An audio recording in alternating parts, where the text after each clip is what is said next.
In this video, we'll be going over the change of sign method.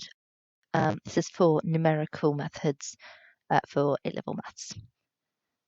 So in change of sign method, what we're really doing is we're trying to work out where we have a root.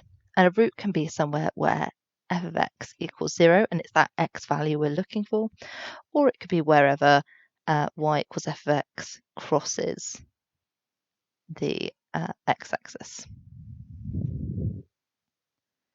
Okay, so if we have a value here on the x-axis a and a value b, our point here that's sort of underneath a is going to be a f of a, and our point here is going to be b f of b. What our change of sign method is saying is, we can see from this graph that f of a is going to be less than 0, it's going to be negative. And we can see that our f of b is going to be greater than 0, it's going to be positive. There is a change of signs here, and that indicates that there is a root in between a and b. So this is our rule. Our rule is, if the function f of x is continuous, and this is important that it's continuous, and we'll come back to that later, on the interval ab, and f of a and f of b have opposite signs, then f of x has at least one root x which satisfies this inequality. So that's what we're talking about with the change of sign method. That's our rule. There are a couple of exceptions to this, so we'll go through that now. The first thing we'll go through is multiple roots. Okay, so let's have a look at a nice cubic graph. Let's put our A there and our B there. As you can see from this, if we had a look at our f of a and our f of b, there would be a sign change. But as you can also see, there are multiple roots. There's not just one. So all we can say about if there is a sign change actually is there is an odd number of roots. It may be that it actually wiggles a lot more times, but all we're saying is it starts off negative, wiggles about, and then ends off positive, or oppositely, it could start positive, wiggle about, and then end off negative. There's a sign change, so there must be an odd number of roots. Similarly, if we had a look at a quadratic and put our a and b kind of outside of this loop here, you could see that if we looked at f of a and f of b, we would not get a sign change. The signs would be the same. And this is indicating either that there is no roots between them, or there is an even number of roots. So in this case, there's 1, 2, there's an even number. But it could be also that there's absolutely no roots because it just simply doesn't meet that x-axis. Okay. So another couple of exceptions. What if there is a repeated root? So we have, let's say, a quadratic again, and it just comes down and touches the x-axis before going away again. We will have a singular repeated root. If we put our a and b either side there, we would get that there is the same size, the same sign, but that would seemingly tell us that there was no roots, where in fact there is one root. So this is a possible exception that you just have to look out for. Another one is coming back to that discontinuous. So earlier we said that it had to be continuous for this rule to work. So what if our graph was discontinuous? Let's have a look at the graph y equals 1 over x. So we have our axes and it kind of comes like this and down like that. So we have an asymptote here. The graph is disconnected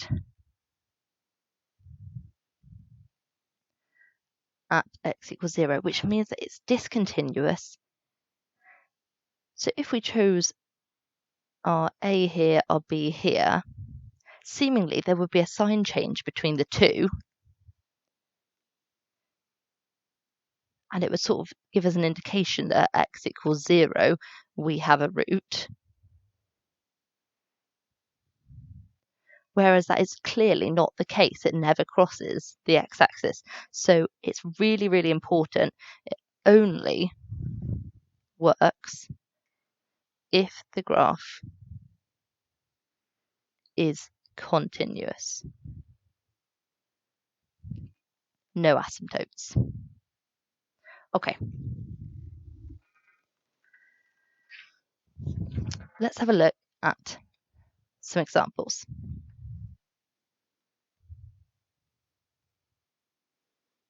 So this is going to be my first example.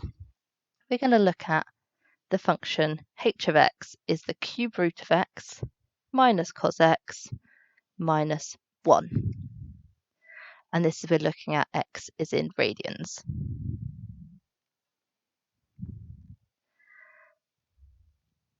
So the question asks us to show that h of x equals 0 has a root alpha between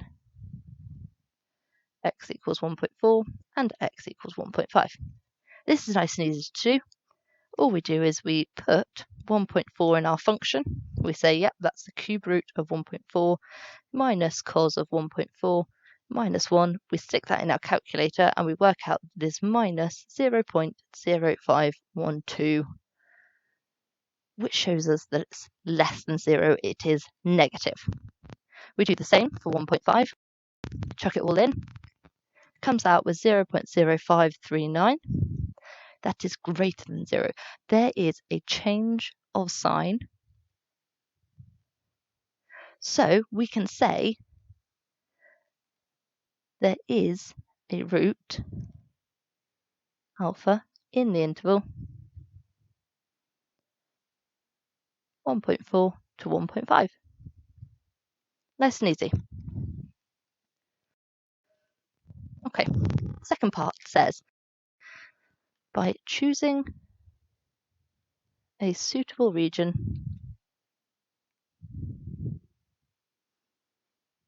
show that alpha equals 1.441 correct to 3 decimal places.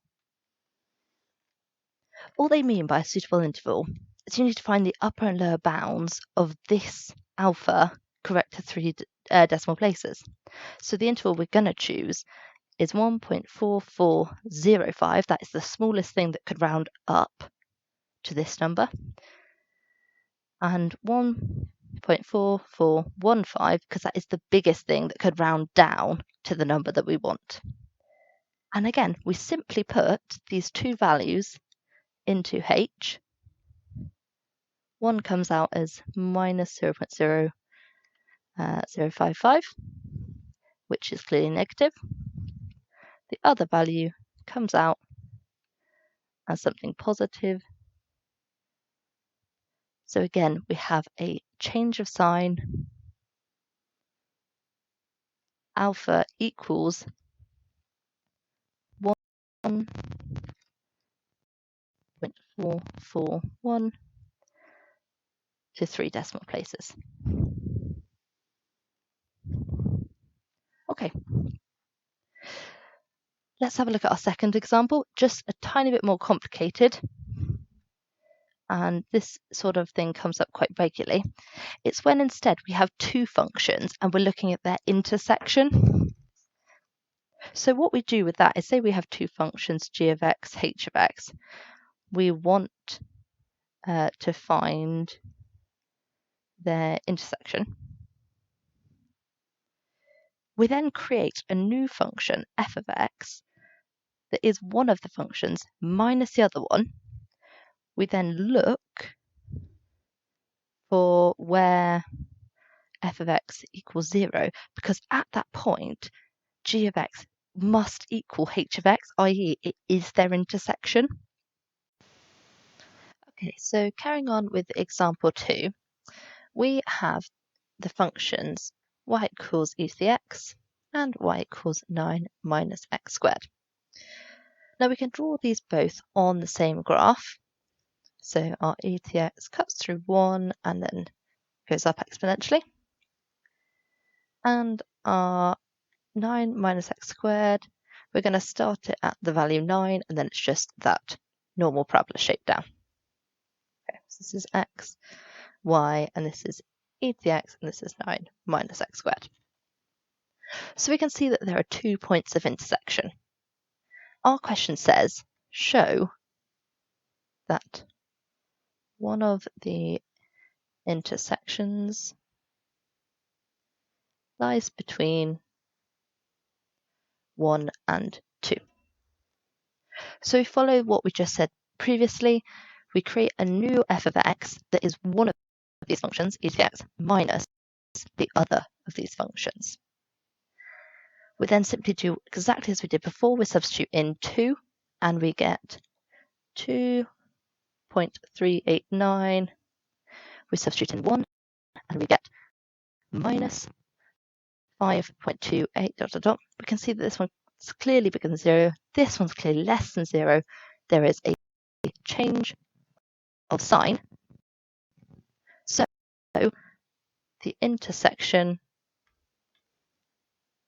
of e to the x and 9 minus x squared occurs between x equals 1 and x equals 2.